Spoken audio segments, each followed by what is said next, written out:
Don't worry, I took all the necessary precautions. Hi guys, welcome back. I've been away for a little while and I made a lot of promises of videos that I was going to be doing. Unfortunately, since the world's gone completely mad and coronavirus is running rampant, it's kind of put a hold on pretty much everything that I was planning. Parts for my Mac project haven't shipped out from China. Parts for my other builds that I was looking at also haven't arrived for similar reasons. But what I have got is something that most of the internet has already reviewed, but I haven't. I've got the Ryzen 3 3200G. This is the little APU that can. It is a quad-core processor that is overclockable, 3.6 gigahertz with built-in Radeon graphics. So today I'm going to have a look and see just how good this little thing really is. Can I really game on a system that hasn't even got a graphics card in just by using this chip? Well, you may be surprised if you haven't already seen it at just how good this little thing is. So let's have a look. Right, so if you follow me on Instagram, you may have already seen photos of this system. Which has been built up with obviously the Ryzen 3 3200G, an ASRock B350 motherboard, an ADATA XPG NVMe drive, and 16 gigabytes of crucial 3200 megahertz RAM.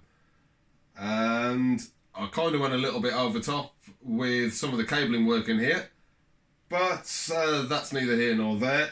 For the most part, this is about one of the cheapest gaming systems that you could possibly build brand new. So today we're going to have a look at a few games. We're going to have a look at something older, something not quite so old, and something fairly new, and see how the 3200G handles it. We're also going to have a look at overclocking it and see just how much of a difference that can make. To do that, I'm not going to go into the BIOS. I'm going to use AMD's Ryzen Master Utility. So without further ado, let's have a look at some of the games. First game we're going to take a look at is Brothers in Arms Hell's Highway from back in 2008. First person war-based shooter game. This is all on the standard clocks first time round. So just in the menu here we're getting 67 frames a second. GPU is hitting 100% load. And the CPU is boosting itself to 3.9 gigahertz. Yeah, so let's just see how it plays.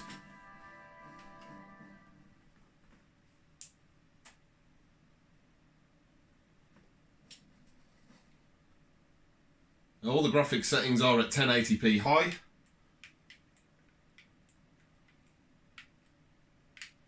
Wow. Okay, so we're only just getting above 60 frames per second.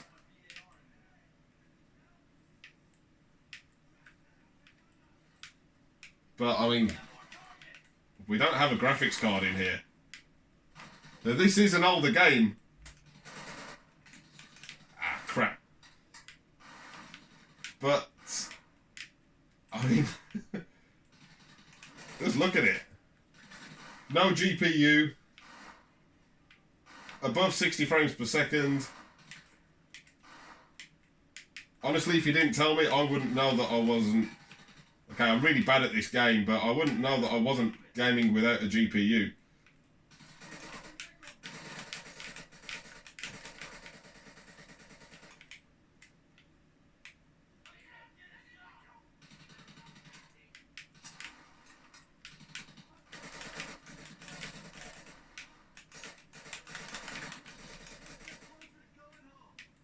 There's some slight frame drops during a little bit more action.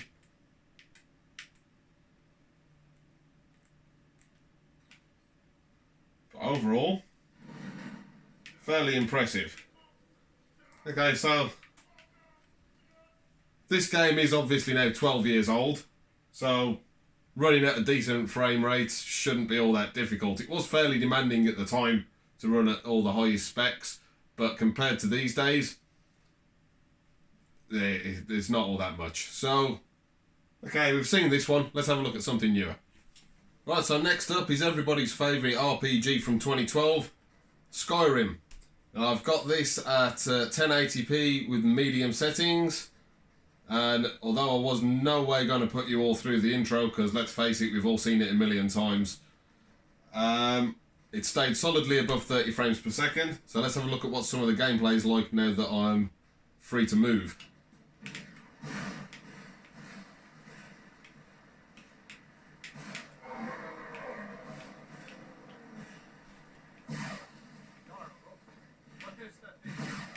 Well, we're completely GPU bound on this one. We're 100% GPU usage, but only 25 to 30% of the CPU. That's not necessarily a bad thing. It means that the graphics card is doing all of... Well, there isn't a graphics card. I keep forgetting there isn't a graphics card. The specs never look impressive on the screen until you remember there is no graphics card in this system. That 3200G is giving us above 30 frames per second on what was a fairly intensive title, at 1080p, the most popular played resolution, at medium settings, and it's handling it like a pro. And don't forget, we can overclock this yet. We can definitely get more out of this. Gameplay is more than smooth enough for an RPG.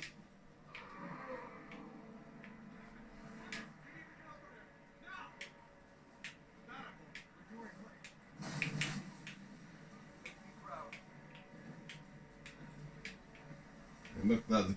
We're getting little dips below 30 frames a second, but nothing major. It's impressive.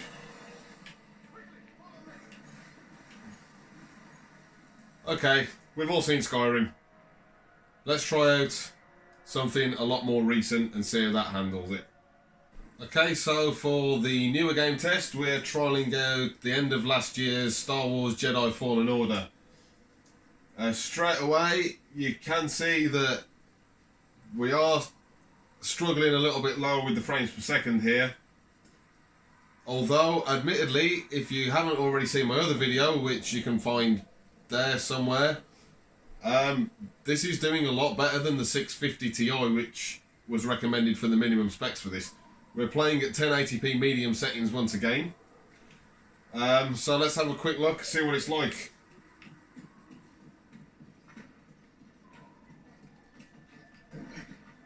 It's jumpy, but playable. Just about. Not getting the greatest experience with this game. Don't worry about it. It'd be interesting to see if we could get it to go above 30 frames per second with overclocking. Because we're only at 1240 megahertz at the moment, and I know that we can push quite a bit more out of this.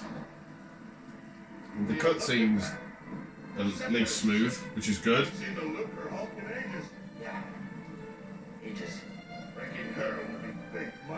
Now this would be running a lot better if I'd used 720p, but that's not really the point.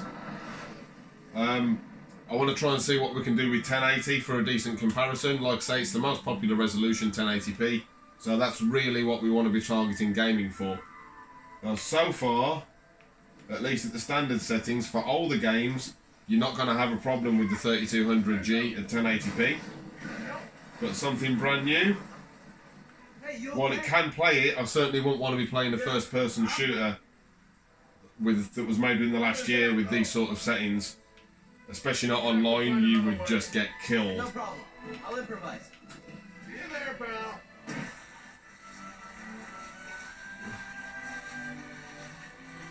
Okay. Depart this barge immediately. You are not approved trash. Not approved trash. It's not approved trash. Okay, let's have a look at... I mean, still, it's low frames per second. But look at what it's rendering. No graphics card, guys. I know I keep saying this, but no graphics card. No graphics card. Let's overclock it, and let's see what kind of improvement that's going to make to our gaming experience. As I said at the beginning of the video, I'm not going to go into the BIOS to do any overclocking. I'm going to be using the utility AMD Ryzen Master. Now, if you have got an AMD CPU of the current generation of Ryzen chips, and you're not using Ryzen Master, I suggest you give it a go. It's actually pretty darn good for overclocking. So you get to set, there are some profiles already named in here. So the creator mode, which you can apply, will automatically set everything to 3.6 gigahertz all cores, which, I mean, it already does that and higher, in all fairness, so it's made for tweaking. One that I have done is 4.1 gigahertz all cores. As you can see here, I've set the peak core voltage to be 1.4, which means that it will not exceed 1.4 volts. You probably wouldn't want to do that. I may be able to push this further, but realistically, for what we're doing today, is we're looking at the graphics side of this. So, as we were already completely GPU bound in every title that we tried, the CPU being overclocked isn't really going to make all that much of a difference. What we're interested in is getting some more out of the GPU clock. So, as I mentioned, the standard clock was 1240 megahertz. I've got this set currently to 1588. So that's more than 300 megahertz increase at 1.2 volts. Which I've seen people doing 1500 at slightly less than this, so we're going slightly higher. Once again, may be able to push it further, but I already know that this is actually running fairly stable. So if you've got one of these chips and you've got decent airflow through your case, you know that you're not overheating, 1588 at 1.2 volts, it works.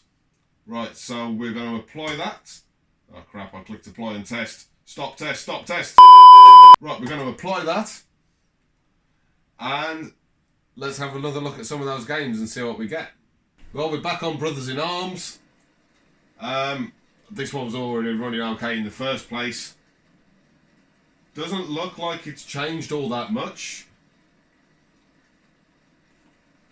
Let's give it a go.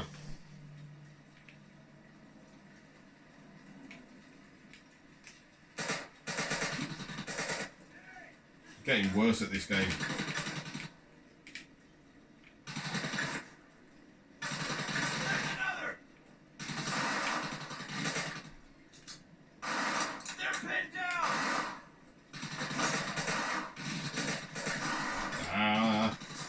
I'm really bad at this game. Stop mocking me.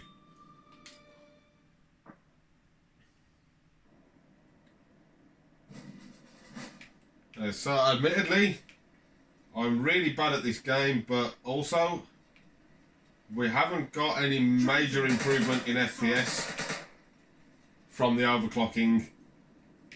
This is an old title anyway. This time it seems to be running a bit higher this time.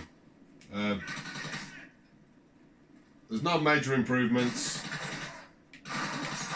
But it is an old title, it's probably not utilising the modern graphics all that well. Let's kill a couple of these krauts.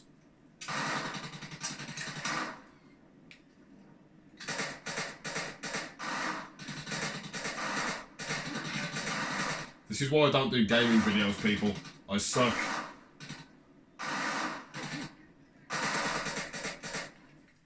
Right, so like I said, there's no major improvement in the FPS in this particular game, but having said that, it was already okay. And it is a much older title, probably not utilising the newer graphics as well as it could. So, let's get out of this one, retry Skyrim and Fallen Order. Once again, we've maintained the same settings. We're at 1080p high, 1080p medium, and we should be starting off in the same place as last time. We were only just getting over 30 frames per second last time. This does look a little higher. Maybe 4 or 5 extra frames per second at the moment. Get that dragon bursting through the wall. Come on. There it is. Okay, yeah, so we're definitely getting a few more frames per second thanks to that overclock. You can see it's definitely utilising it now. We're still at 100%, but it's definitely got more headroom to play with, so we are getting a few more FPS out of there. I would say it was averaging at about 33 before, and at the moment we're averaging most of the time. We're going above 40 frames per second, which we definitely weren't getting before. It is a smoother experience this time round.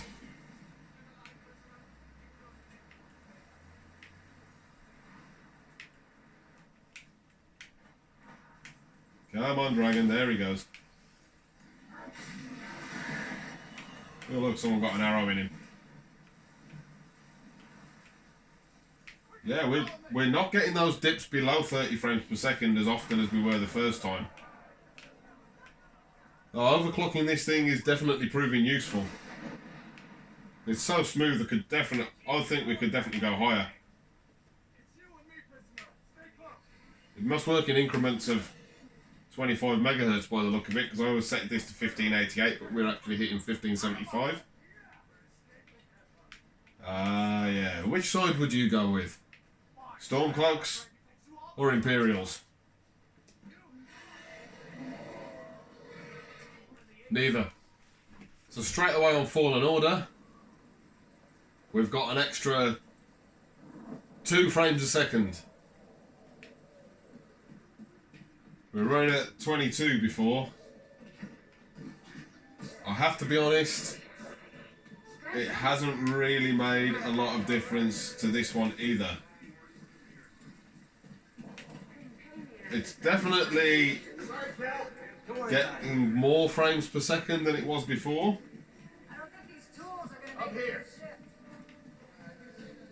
But not quite enough to be playable at 1080p in my opinion.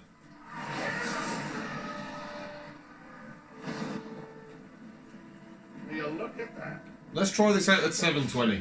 Let's try it again.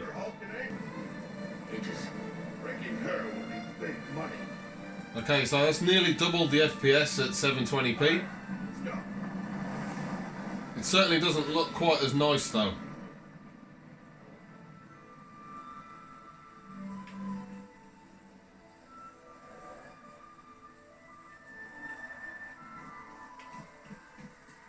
But it's definitely a more smooth and playable experience. Hey, you okay? I'd like to try out the 3400G and see if that would manage above 30 FPS on this game at 1080. No problem. It does have a few extra cores on the graphics, so it's likely. We weren't that far off. You are not approved trash. You're trash. It's not approved trash. But yeah, with the 3200G by the looks of it, I mean, we're nearly getting 60 frames. We're doing pretty good. Yeah, with the 3200G, For modern titles, you're probably going to be wanting to play at 720p or a mixture of lower settings to try and get to 1080p. You probably still want to use 720 for the most part, but at least going by Fallen Order. We've got more than enough of the specs covered for the rest of this game. It's just the GPU that's sadly slightly letting itself down. But at the same time, I mean, I'm on exactly the same screen as I was the last time I said this. There's no graphics card in this system. This little processor is doing all of the work. I mean, say what you like about those frames per second, we're still getting a pretty playable experience at console level graphics with no graphics card. All on the 3200G, the entry level, the bottom of the line for the Ryzen lineup, the Ryzen 3 3200G. And it's doing all of this work at an incredibly low wattage as well. It's really quite power efficient. I can't wait to see what the 4th gen is going to look like, because I mean, if we keep getting APUs like this that are going to be improving generationally, if we start seeing some Navi graphics embedded into the Ryzen chips, what are we going to need to buy a graphics card for? If we can do this, and I don't need to spend any money, I mean, we're getting at least as good of an experience, if not better, than having a GT 1030. It's probably fairly comparable actually to a standard GT 1050 2GB. The GT 1050 will probably do slightly better, but it's not going to be by much. Now imagine what the next generation is going to be like. Imagine a chip the size of a Threadripper with a 4 or 8 core CPU on it and all the rest of it being graphics. The way this is going, I think that GPUs are going to be a thing of the past. But for right now, the cheapest brand new gaming experience you can get is actually looking pretty good. Right guys, that's all I've got time for today. Just wanted to say thank you to the client that I've upgraded this system for letting me take it for a little road test here on YouTube. Hopefully everyone's got to have a good look at what the 3200G can do. If you're half as impressed as I am, you should probably go out and buy yourself one of these if you haven't already got it. I think I will be getting myself probably the Ryzen 5 variant for a HTPC thing that I was probably going to be building, so I will probably be throwing in one of these in that build. But that remains to be seen with everything else that's going on at the moment. So until next time, stay healthy, stay safe, and I'll see you later.